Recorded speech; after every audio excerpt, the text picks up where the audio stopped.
Donc, Trump signe un décret. Raphaël, ça pourrait être pas pire pour toi. Ça va peut-être répondre à ce que tu demandais. Qu'est-ce que vous aimez de Trump?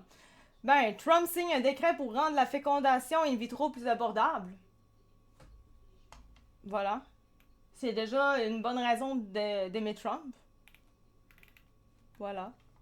Mardi, le président américain Donald Trump a signé un... Bon, ok, là, je leur dirai pas, c'est la même affaire. Ce décret est une directive pour examiner les moyens de rendre la fécondation in vitro et d'autres traitements pour la fertilité plus abordables à un grand nombre d'Américains, a déclaré un des conseillers de Donald Trump à la Maison-Blanche, Will Scharf. Je pense que les femmes et les familles, les maris vont beaucoup apprécier, a commenté le président républicain devant les journalistes. Probablement pas de happy. En octobre, lors de la campagne présidentielle, Donald Trump s'était autoproclamé le père de la fécondation in vitro. Tantôt, je disais qu'il était peut-être un brin narcissique. Ben, voilà. Nous sommes vraiment le parti de la fécondation in vitro.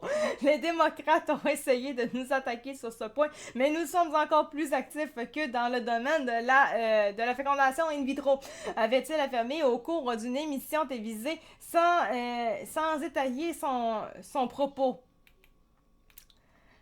Juste comme ça, là, on est sur Cube. Si pour vous, Cube, ce n'est pas une bonne source, vous pouvez aller sur n'importe quel autre site internet. C'est pas le seul, hein. C'est vraiment pas le seul à dire la même chose. La fécondation in vitro directement liée au débat sur l'avortement, c'était ici. Ben oui, hein. Trump et l'avortement, hein, c'était un recul pour la femme. Il était pro, ben pas pro, anti-avortement. Ouais, c'était plus ça, anti-avortement. Il veut faire du mal aux femmes, il veut enlever toute possibilité aux femmes, il veut rendre ça illégal, l'avortement et tout. En tout cas, là, c'est la fécondation in vitro. Il est là pour aider. La différence, par contre, c'est que les gens, eux autres, ils disent ça, mais pour l'affaire sur l'avortement, mais c'est parce qu'il y a énormément de femmes qui vont juste utiliser le droit d'avortement juste pour, en fait, en mesure de contraception. Et c'est là que ça devient un problème. Mais il a rien fait. Il a jamais enlevé les droits d'avortement. Ça a été fait. Et ça, c'est ce que j'ai trouvé ça drôle parce que ça avait été fait, me semble, pendant que les démocrates étaient au pouvoir, mais le monde ont mis ça sur la faute de Trump. Mais c'était les démocrates encore à ce moment-là. Bref, la fécondation in vitro directement liée au débat sur l'avortement s'était hissée en haut de liste dans la campagne électorale il y a un an, après qu'une cour du très conservateur État de l'Alabama avait dit considérer les embryons conservés par congélation comme des enfants et que plusieurs cliniques spécialisées avaient dans la foulée annoncé suspendre leurs activités. Là, je vais juste... Ok, c'est bon. Au-delà de la fécondation in vitro, la question globale des droits reproductifs est hypersensible et clivante aux États-Unis. Et Trump s'était montré prudent à ce sujet pendant la campagne qu'il a réinstallée à la Maison-Blanche. Le milliardaire new-yorkais se vante toutefois d'avoir contribué à l'annulation en juin 2022 de la garantie fédérale du droit à l'avortement par sa nomination de 3 juges conservateurs à la Cour suprême. Au sujet de l'avortement, il s'est montré très changeant au cours des 25 dernières années, s'y disant d'abord favorable avant de réclamer une certaine forme de punition pour les femmes voulant avorter. Ok, c'est un petit... J'ai l'impression que c'est un peu ce que je disais tantôt. C'est comme un moment donné, les femmes arrêtent de prendre de l'avortement comme un moyen de contraception, ça n'en est pas un.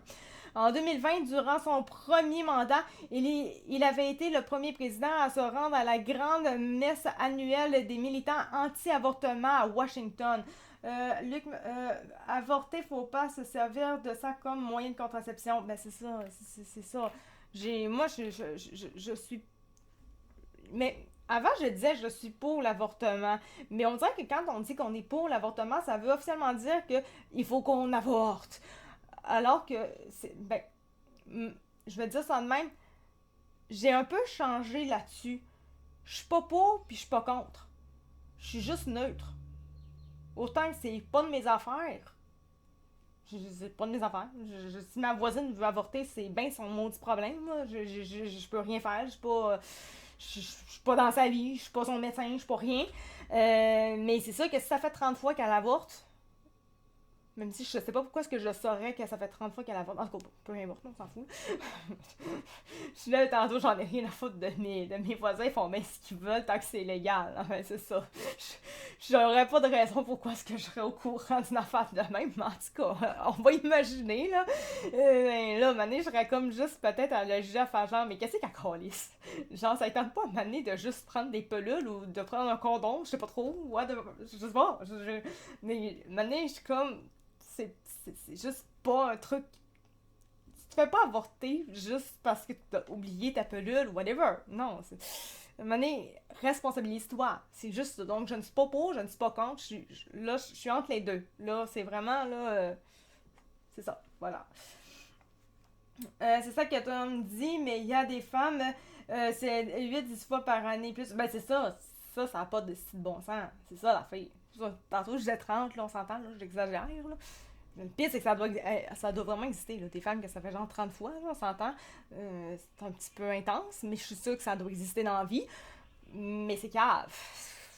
C'est juste que à un moment donné, ça n'a plus de sens.